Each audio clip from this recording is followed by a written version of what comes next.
ये यूपी में डायल 112 में काम करने वाली वही लड़कियां हैं जो पूरी यूपी संभालती हैं। अब ये लड़कियां रात भर ठंड में प्रदर्शन कर रही, दिन में 9 घंटे काम कर रही, जरूरतमंदों की शिकायतें सुनती हैं और उनकी मदद के लिए काम करती हैं। इनको महीने का 12,000 वेतन मिलता है। अब इनकी नौकरी पर खतरा है। अपनी नौकरी बचाने और मानदेय 18,000 रुपये तक करने के लिए सड़कों पर है, मगर कोई सुनवाई नहीं हो रही। डायल 112 में काम करने वाली लड़कियों को लेकर समाजवादी पार्टी के राष्ट्रीय अध्यक्ष अखिलेश यादव ने लखनऊ में प्रेस कॉन्फ्रेंस कर कहा, जब उनकी सरकार बनेगी तो इन बहनों के लिए वेतन 2 गुना बढ़ा दिया जाएगा। उन्होंने प्रदेश सरकार पर हमला करते हुए कहा, डायल 112 में जो वेतन मिल रहा था कम से कम उसको कुछ तो बढ़ाते।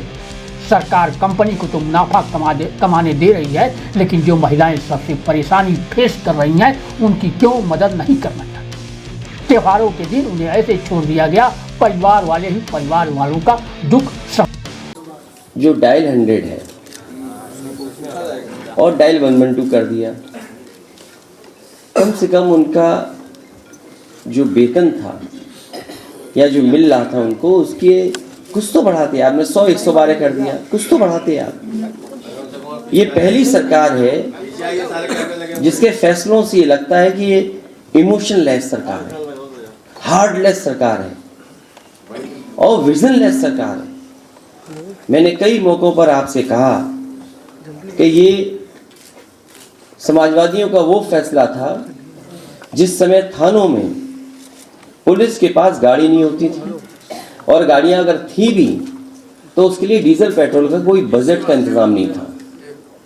उस समय जो सरकार के टेक्नोलॉजी को समझते हैं, जो कोई चीज़ को और इंट्रोड्यूस करना चाहते थे, उन अधिकारियों को मैंने चिन्हित किया और एक प्रोफेसर वेंकट को साथ लगाया। न्यूयॉर्क की NYPD की जो हेडक्वार्टर है वहाँ पर रिस्पॉन्स सिस्टम कैसा है, पुलिस कैसे एक्ट करती है अगर घटना पता लग जाए तो, या उनको जानकारी मिल जाए, उनका कॉल सेंटर कैसे है, रिस्पॉन्स सिस्टम कैसा है, उन सब चीज़ों को शामिल करते हुए जो हमारी अपनी परिस्थितियाँ हैं उसके हिसाब से ये डायल 100 डिज़ाइन किया गया था। और उसमें बिल्डिंग से लेकर के सॉफ्टवेयर से लेकर के जो भी कुछ टेक्नोलॉजी का पार्ट था सबसे बेहतर इस्तेमाल हुआ था। और मैं बधाई देता हूँ उस समय के अधिकारियों को जिन्होंने सहयोग किया था, और खासकर प्रोफेसर वेंकट को मैं धन्यवाद दूंगा जो यहाँ की पुलिस से बातचीत करके, और जो न्यूयॉर्क पुलिस डिपार्टमेंट है उसके जो तरीके हैं काम करने के, और उसके बाद ह्यूस्टन गए, उसके बाद सिंगापुर का उन्होंने पुलिस का रिस्पॉन्स सिस्टम देखा, उसके बाद यूपी को डिज़ाइन कर करके उन्होंने दिया। ये सबसे बेहतरीन सिस्टम था। और फैसला भी ये लिया गया कि जो सबसे पहले दुख सुनेंगी, जो सबसे पहले किसी की तकलीफ को सुनेंगी वो महिलाएं होंगी, लड़कियां होंगी, और उस फैसले के तहत इनको नौकरी मिली। ये अलग बात है कि तरीका क्या अपनाया गया नौकरी देने का, लेकिन आज अपने लोगों को लाभ पहुंचाने के लिए सरकार ये कह सकती है कि वो तो एक प्राइवेट कंपनी को टेंडर दे दिया। लेकिन कम से कम प्रेस के साथियों ये जानना चाहिए आपको भी कि अगर पहले कोई टेक्नोलॉजी में साउंड थी कंपनी, वो काम कर रही थी, आखिरकार उसको क्यों हटा रहे हैं आप?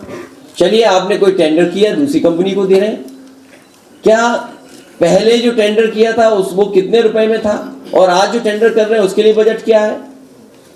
आप कंपनी को तो मुनाफा कमाने दे रहे हो, लेकिन जो सबसे पहले फेस कर रही है तकलीफ और परेशानी, उनकी आप मदद नहीं करना चाहते। कोई सोच सकता है त्योहारों के दिन उन्हें ऐसे ही छोड़ दिया, बैठी हुई हैं, न खाने न पीने का, न इंतजाम, न कुछ।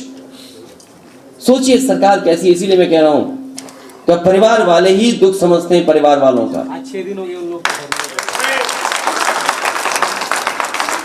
इस सरकार के पास क्या इतना भी खजाना नहीं कि 3,000 रुपए बढ़ा दें या 6,000 रुपए बढ़ा दें? मैं अपनी बहनों से कहूंगा या जो इस योजना में शामिल हैं, समाजवादियों की जब भी सरकार आएगी, आपने जो डिमांड की है 3,000 या 4,000 बढ़ाने की, उसको दुगना बढ़ाने का काम समाजवादी लोग करेंगे। अखिलेश यादव ने केंद्र सरकार की अग्निवीर जैसी व्यवस्था पर भी हमला किया।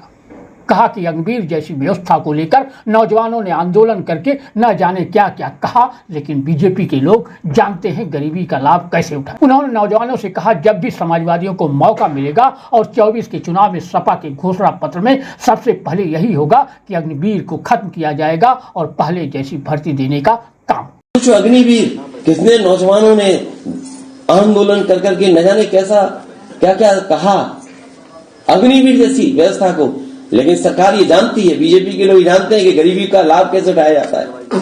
उन्होंने गरीबी का लाभ उठाने के लिए अग्निवीर व्यवस्था खत्म नहीं की, अग्निवीर को चालू रखा।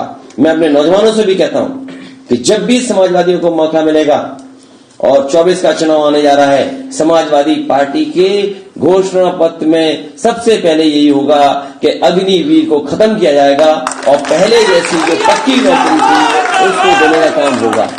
अखिलेश यादव ने आजम खान को लेकर कहा, सरकार ने उनका स्कूल छीन लिया। यह सरकार पढ़ाई पर ताला लगाना चाहती। समाजवादी पार्टी का कार्यालय भी बंद कर दिया। जितनी दुख तकलीफ और परेशानी ये सरकार देगी, कभी न कभी जनता इसका हिसाब जरूर करेगी। आदरणीय आजम खान साहब का स्कूल छीन लिया आपने, आप पढ़ाई पे ताला लगाना चाहते हैं, समाजवादी पार्टी भी कार्यालय का बंद कर दिया आपने। ये सब समाजवादी लोग देख रहे हैं। आप हमारे भी ताला लगाइए, ताले का मार्केट थोड़ी खत्म हो जाएगा, ताले बनना बंद थोड़ी हो जाएंगे और सरकारें कितने दिन चलेंगी।